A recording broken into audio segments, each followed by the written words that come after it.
questioning came. What the hell I am? I'm Egyptian. What is to be Egyptian? It's Egyptian is Mediterranean, it's Arabo-Islamic, it's Judo-Christian, it's African, it's ancient Egyptian, and it's Greek, and it's Roman. So basically, this is what I call the Big Mac theory of Egyptian identity.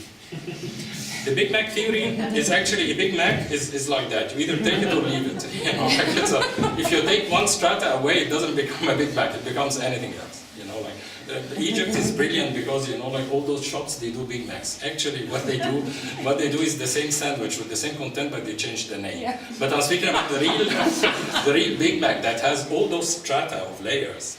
So actually, to look at Egyptian, you know, the problems in the Egyptian public discourse today is that we have like one strata of thought trying to inflict that the Egyptian, this Big Mac is only one layer, the tomatoes. You know? So it doesn't work that way. So here, as an artist, I actually take the liberty to use, one or more layer.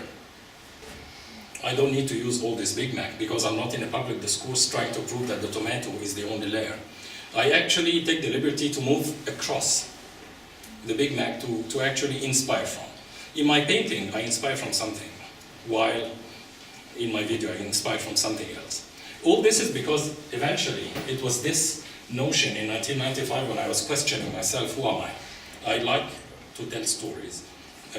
And I like to actually, and that's when I refrained from the post-Renaissance laws of painting that I learned in Art Academy, and I went back to the ancient Egyptian method and model of painting making.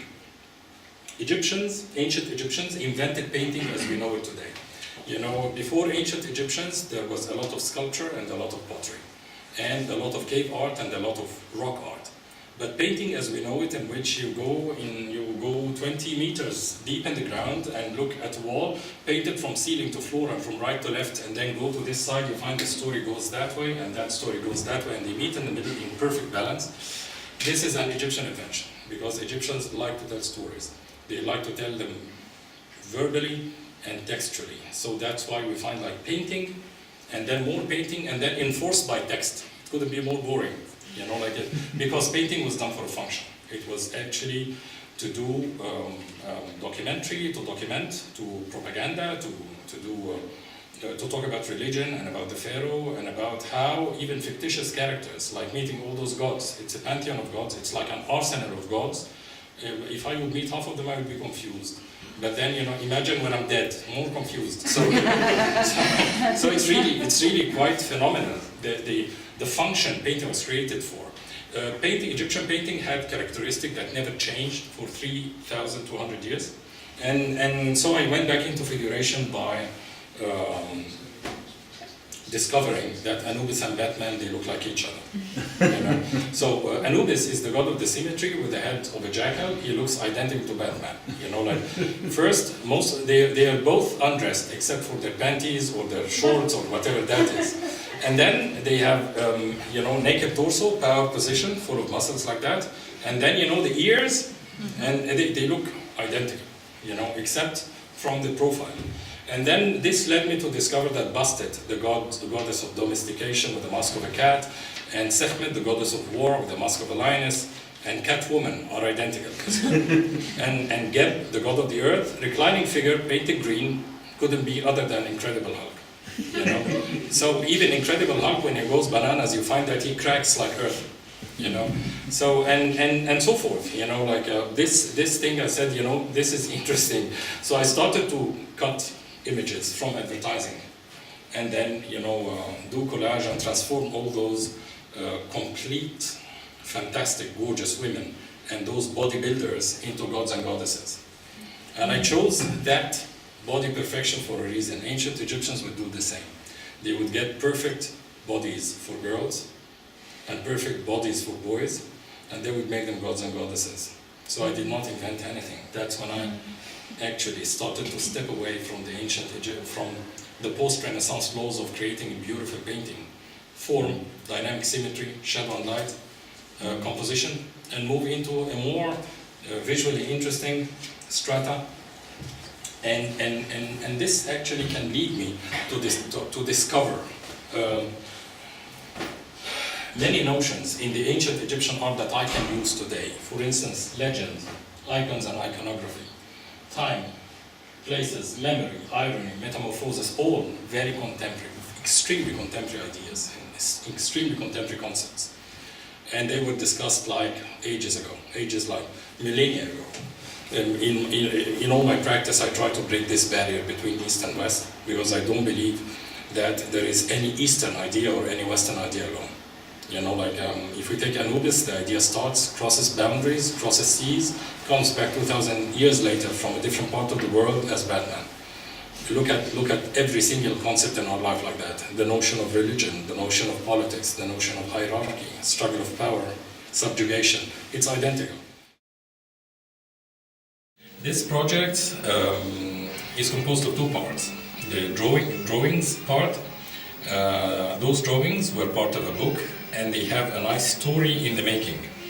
Part of two books, actually. Those books, fortunately enough, they're only a sample that belongs to the gallery here.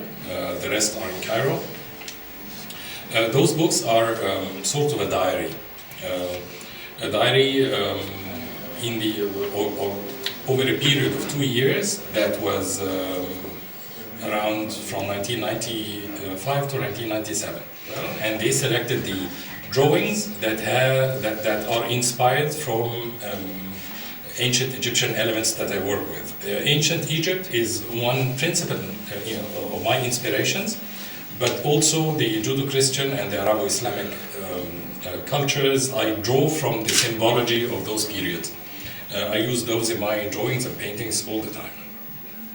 In my film and video, it's more of this Middle East notion of me being Middle Eastern, me belonging to the Middle East, and I approach my video always in my video works or film works, I approach the whole notion of being Middle Eastern with irony.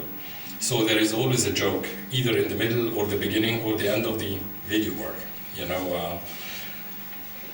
So the drawings here are part of a project that the two books, they combine text and images, and the texts are 100% my personal diary. So it's everything I lived, people I met, things I've seen with my own eyes, seen in the street, on cafes, on travels, in meetings. So the AHA project, the A778 project, it means there is a whole project based on hopelessness, right? And then 2 dots on presidents and superheroes. This is the name of the video. I got the speech of Nasser in 1967 after the military defeat of 1967. Nasser resigned, decided to step down. So he says, I decided to resign completely and totally and go back to the public and resume my life as a normal citizen. But I took that part in which I decided to resign and took to a sound studio. So لقد قررت أن أتنحى تماما ونهائيا and played on tempo so that it looks like a dance, and animated, like Anubis, one of the gods, because you cannot touch any of the contemporary gods, otherwise it's a felony in the Egyptian law and you can take 3 years in prison. Not that anything happened to me before or happened to another artist, but basically we don't touch the gods part.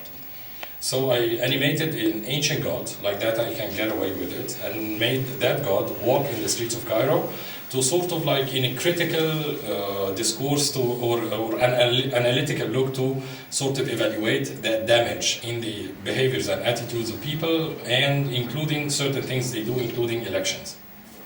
But what I like here about this is that it's authentic. This is really me. The ironic me who approaches everything with a joke, even when I do work for other people, or I stopped doing that since 2005, or when I do in my day-to-day studio life.